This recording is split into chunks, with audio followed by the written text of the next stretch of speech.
लोकसेवा विद्या मंदिर व कनिष्ठ महाविद्यालय मंद्रुप, तालुका दक्षिण सोलापूर, जिल्हा सोलापूर. विषय भूगोल.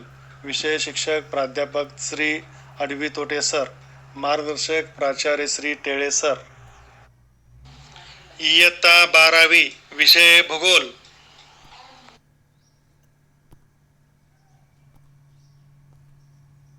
विद्यार्थी मित्रांनो, आज आपण प्रकरण 3 मानवी वस्ती व भूमी उपयोजन या प्रकरण 3 मधील दुसरा एक महत्वाचा उपघटक पाहणार आहोत. ते म्हणजे भूमी उपयोजन. भूमी उपयोजन याबद्दल माहिती पाहणार आहोत. प्रथम आपण भूमी उपयोजन या संज्ञेची व्याख्या पाहूया. आता भूमी उपयोजनाची व्याख्या बघूया. भूमी उपयोजन म्हणजे जमिनीचा वेगवेगळ्या कारणासाठी उपयोग करणे होय. उदाहरणार्थ शेती करण्यासाठी, घरे बांधण्यासाठी, तलाव बांधण्यासाठी, धरणे बांधण्यासाठी, रस्ते तयार करण्यासाठी, रेल्वे स्थानके, रेल्वे मार्ग तयार करण्यासाठी, विमानतळे तयार करण्यासाठी, बंदरे तयार करण्यासाठी इत्यादीसाठी या भूमीचा उपयोग केला जातो. त्यानंतर भूमी उपयोजनाचे वर्गीकरण किंवा प्रकार. या भूमी उपयोजनाचे खालील 2 प्रकार पडतात. 1. ग्रामीण भूमी उपयोजन. 2. शहरी किंवा नागरी भूमी उपयोजन. आता आपण पहिल्यांदा पाहूया ग्रामीण भूमी उपयोजन. 1. ग्रामीण भूमी उपयोजन. ग्रामीण भागातील भूमी उपयोजन हे शहरी किंवा नागरी भागातील भूमी उपयोजनापेक्षा वेगळे असते. कारण ग्रामीण भागातील भूमी उपयोजनाचा बहुतांश भाग हे शेती करण्यासाठी केला जातो, तर नागरी भागातील भूमी उपयोजनाचा भाग मानवी वस्ती किंवा निवास किंवा घरे बांधण्यासाठी म्हणजेच वसाहत निर्माण करण्यासाठी केला जातो. त्याशिवाय कारखाने, उद्योगधंदे स्थापन करण्यासाठी, विविध व्यवसाय करण्यासाठी केला जातो. आता पाहूया ग्रामीण भागातील भूमी उपयोजन कोणकोणत्या कारणासाठी केला जातो. पहिला आहे वन. कोणत्याही खेड्यामध्ये भूमी किंवा जमीन वनासाठी राखून ठेवला जातो. यामध्ये विविध प्रकारचे, विविध जातीचे वृक्षांची लागवड केली जाते. शासनाच्या सामाजिक वनीकरण विभागाकडून याची देखभाल केली जाते. ग्रामीण भागामध्ये वनाखालील क्षेत्र हे राखीव असते. दुसरा, बिगर शेती. आता बिगर शेती म्हणजेच नॉन ॲग्रिकल्चर, त्याला NA असे म्हणतो आपण. हे NA झालेले क्षेत्र होय. या क्षेत्राचा उपयोग शहरी किंवा ग्रामीण भागामध्ये मानवी वस्ती तयार करण्यासाठी, पायाभूत सोयी सुविधा निर्माण करण्यासाठी म्हणजेच रस्ते तयार करण्यासाठी केला जातो. कालवे तयार करण्यासाठी, शाळेसाठी, प्राथमिक आरोग्य केंद्रासाठी, पोस्टसाठी, बँकासाठी, विविध प्रकारचे उद्योग धंद्यासाठी, दुकाने स्थापन करण्यासाठी इत्यादीसाठी या भूमी उपयोगाचा वापर केला जातो.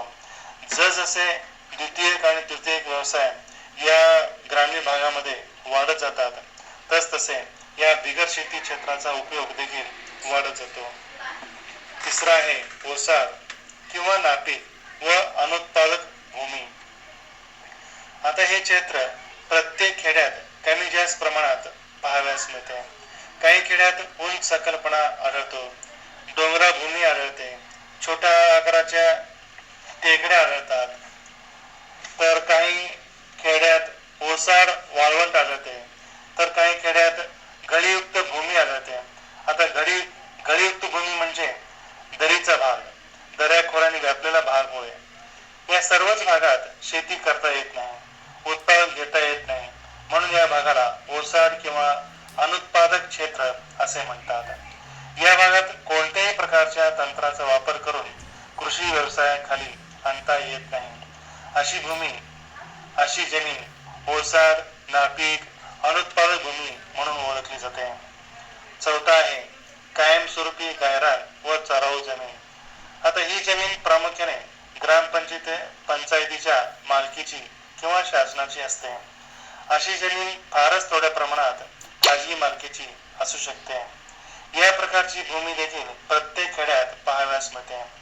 जी जमीन ग्रामपंचायतीच्या मालकीची असते अशा प्रकारची जमीन दरवर्षी विकतात. त्यातून ग्रामपंचायतीला पैसा मिळतो. त्यामुळे अशा प्रकारची जमिनीला सार्वजनिक मिळकतीचे साधन म्हणून ओळखले जाते. 5. किरकोळ वृक्ष पिके व वनराई म्हणजेच निव्वळ लागवडीखाली नसलेली जमीन. आता या क्षेत्रामध्ये खेड्यातील फळबागा, फळझाडे याखालील क्षेत्रांचा यामध्ये समावेश होतो. उदाहरणार्थ द्राक्ष बाग, आंबा बाग, केळीच्या बागा, संत्रीच्या बागा, मोसंबीच्या बागा, लिंबू, नारळ, सुपारीच्या बागा इत्यादी अशा प्रकारची जमीन बहुतेक करून खाजगी मालकीची असते. त्यानंतर 6. पिकाऊ अनुत्पादक जमीन. आता पिकाऊ अनुत्पादक जमीन म्हणजे 5 वर्षापेक्षा जास्त काळ पडीक किंवा पडीत असलेली कोणतीही जमीन लागवडीखाली न आणलेली जमीन होय. ही जमीन कोणत्याही वेळेस भर घालून त्या जमिनीची गुणवत्ता वाढवून लागवडीखाली आणता येते, मात्र हे थोडेसे खर्चिक असू शकते. 7. चालू पड जमीन. आता चालू पड जमीन म्हणजे एखाद्या शेती क्षेत्राचा भाग 1 वर्ष किंवा 1 वर्षापेक्षा कमी काळ लागवडीखाली नसलेली जमीन होय. आपल्याकडचा शेतकरी मुद्दामून पडीक ठेवतात. त्यामध्ये कोणत्याही प्रकारचे पीक घेतले जात नाही.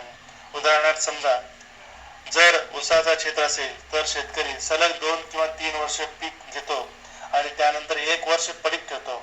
ज्वारी पिकवणारा शेतकरी ज्वारी पीक घेतल्यानंतर कमीत कमी 6 महिने पडीक ठेवतो, कारण त्या कालावधीमध्ये जमिनीचा पोत सुधारतो, सुपीकता वाढते, उत्पादन क्षमता वाढते, नत्र स्फुरद पालाश यांचे प्रमाण सम राहते. त्यामुळे जमीन कसदार बनते, परिणामी ती जमीन सुपीक बनते. त्यानंतर तो पुन्हा ऊसाची लागवड, ज्वारीची लागवड करू शकतो. त्यानंतर 8. चालू पड शिवाय पड जमीन. म्हणजे आता चालू पड शिवाय पड जमीन म्हणजे ही लागवडी योग्य जमीन होय. जी जमीन 1 वर्ष किंवा 5 वर्षापेक्षा कमी काळ पडीक राहतो त्या जमिनीला चालू पड शिवाय पड जमीन असे म्हणतात. परंतु कोणतीही जमीन लागवडी योग्य जमीन 5 वर्षापेक्षा जास्त पडीक राहिल्यास ती जमीन अनुत्पादक जमीन म्हणून ओळखली जाते. तर शेवटचा आहे 9. निव्वळ लागवडीखालील क्षेत्र. आता निव्वळ लागवडीखालील क्षेत्र म्हणजे प्रत्यक्ष लागवड केलेले व त्यातून उत्पादन घेतलेले असे जमीन, असे शेतीखालील क्षेत्र होय. म्हणजे या क्षेत्रात कायमस्वरूपी पीक घेणे होय. एका शेती क्षेत्रात वर्षातून 2 ते 3 वेळा आपण पीक घेऊ शकतो. उदाहरणार्थ भुईमूग, मका, कांदा हे पीक एकामागोमाग एक पीक घेतल्यास 3 पिके घेऊ शकतो. थोडक्यात कायमस्वरूपी पिकांची लागवड करणे होय.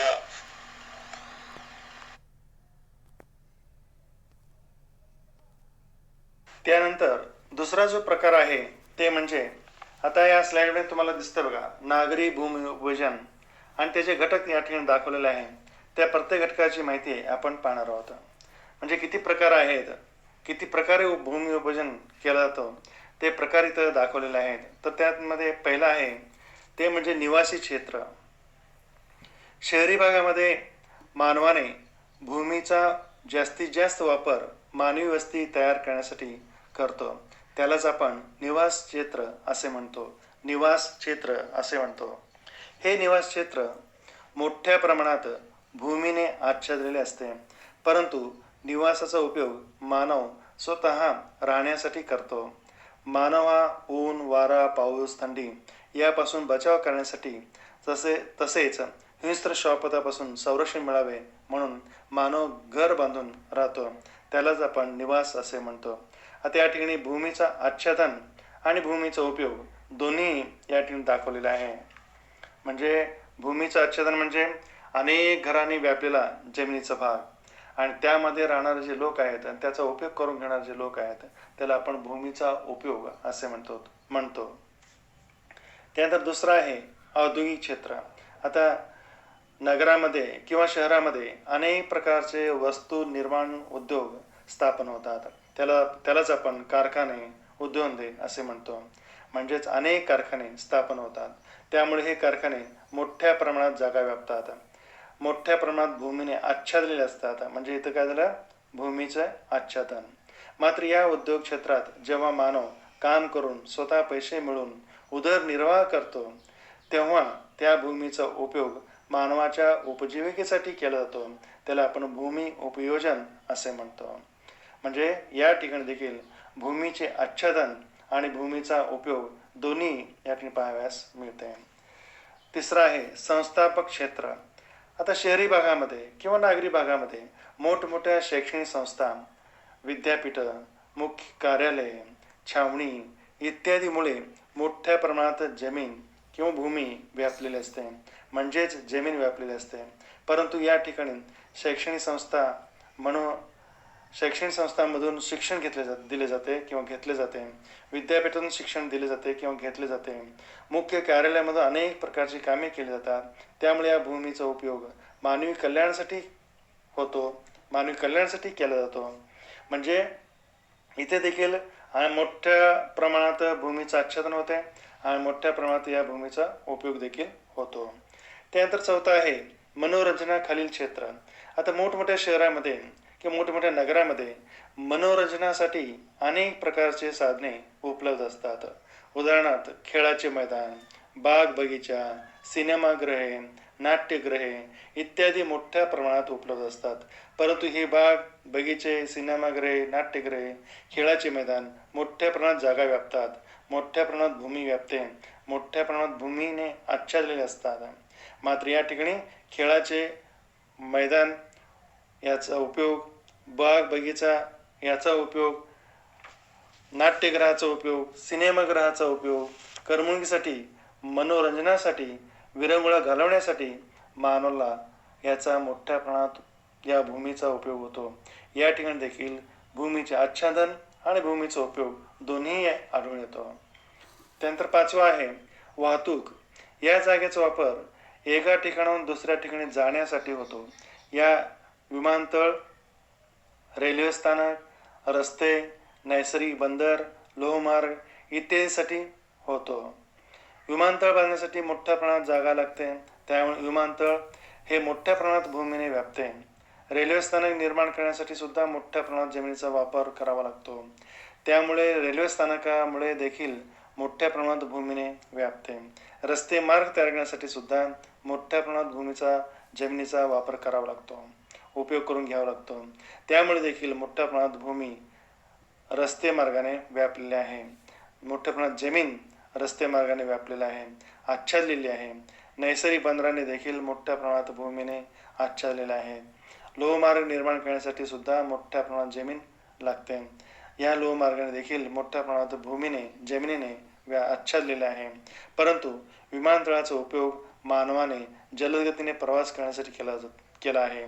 रस्ते मार्गाचा उपयोग, नैसर्गिक बंदराचा उपयोग, लोहमार्गाचा उपयोग मानवाने स्वतःच्या प्रदेशाच्या, देशाच्या सर्वांगीण विकासासाठी केलेला आहे.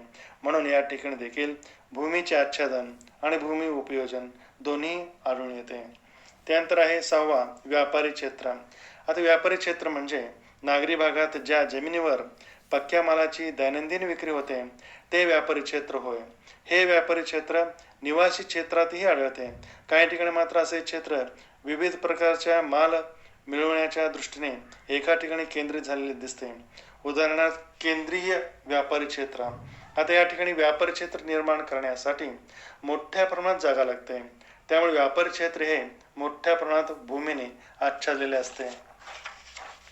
परंतु या व्यापारी क्षेत्राचा उपयोग मानवाला लागणाऱ्या दैनंदिन वस्तूंची गरज भागवली जाते.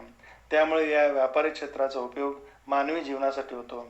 म्हणजे इथेही भूमीचे आच्छादन आणि भूमी उपयोजन दोन्ही आढळते. त्यानंतर सातवा आहे रेखांकित किंवा सीमांकित भूखंड. हे मोकळे भूखंड असतात ज्याचा वापर इमारतीच्या बांधकामासाठी केला जातो. हे क्षेत्र प्रामुख्याने नागरी क्षेत्राच्या सीमेवर आढळते. वाढत्या लोकसंख्येच्या दबावामुळे कृषीखालील जमिनीवर या क्षेत्राचे अतिक्रमण होते. म्हणजे या ठिकाणी शहराच्या सीमावर्ती भागात जी शेती क्षेत्र असते ती बिगर शेती क्षेत्र निर्माण करून मोठ्या प्रमाणात मोठमोठ्या इमारती उभ्या केल्या जातात आणि त्या मुख्य नगराचा उपनगर या ठिकाणी तयार होतो. इथेही भूमीचे आच्छादन आणि भूमीचे उपयोजन दोन्ही आढळते. त्यानंतर 8वा आहे संमिश्र भूमी उपयोजन. एखाद्या क्षेत्रात जेव्हा संमिश्र भूमी उपयोजन होत असते तेव्हा विभिन्न प्रकारचे भूमी उपयोजन या क्षेत्रात एकत्रित पाहाव्यास मिळतात. निवासी क्षेत्र, व्यावसायिक क्षेत्र, औद्योगिक क्षेत्र या प्रकारचे भूमी उपयोजन एकाच क्षेत्रात एकत्रितपणे आढळून येते. अशा क्षेत्रामध्ये घरे, व्यवसाय, दुकाने, शाळा, दवाखाने, बँका, पोस्ट कार्यालय, ग्रामीण रुग्णालय, मोकळ्या जागा एकाच ठिकाणी असू शकतात. आता हे झालं भूमी नागरी भागातील किंवा शहरी भागातील भूमी उपयोजन. आता विद्यार्थी मित्रांनो, इथे एक मात्र आपण लक्षात ठेवायचं आहे की भूमी उपयोजन आणि भूमी आच्छादन हे दोन्ही शब्द वेगवेगळ्या अर्थाने ओळखले जाते. या दोन्ही शब्दामध्ये फरक आहे. तर ते फरक बऱ्याच वेळा या शब्दांचा वापर समानार्थी शब्द म्हणून केला जातो, पण या दोन्ही शब्दांचा अर्थ वेगवेगळा आहे. भूमी आच्छादन म्हणजे भूमीवर आढळणारे प्राकृतिक घटक जसे की वने, पाणी, बर्फ, खडक, वाळू इत्यादी. या उलट भूमी उपयोजन म्हणजे त्या भूमीचा उपयोग मानव कोणत्या कारणासाठी करीत आहे हे होय. उदाहरणार्थ भूमी उपयोजनाचा उपयोग करमणुकीसाठी करणे. येथे भूमी आच्छादन जरी वनस्पती किंवा वनाखाली असले तरी त्याचा उपयोग भूमी उपयोजनाचा उपयोग करमणुकीसाठी होत असतो. एखाद्या क्षेत्राने भूमी आच्छादन व भूमी उपयोजन समजल्यास त्या क्षेत्राचे संपूर्ण आकलन आपल्याला होते. भूमी आच्छादन हे उपग्रहीय प्रतिमाद्वारे समजले जाऊ शकते, परंतु भूमी उपयोजन हे उपग्रहीय प्रतिमाद्वारे सांगितले जाऊ शकत नाही. इथे हा छोटासा भाग संपला.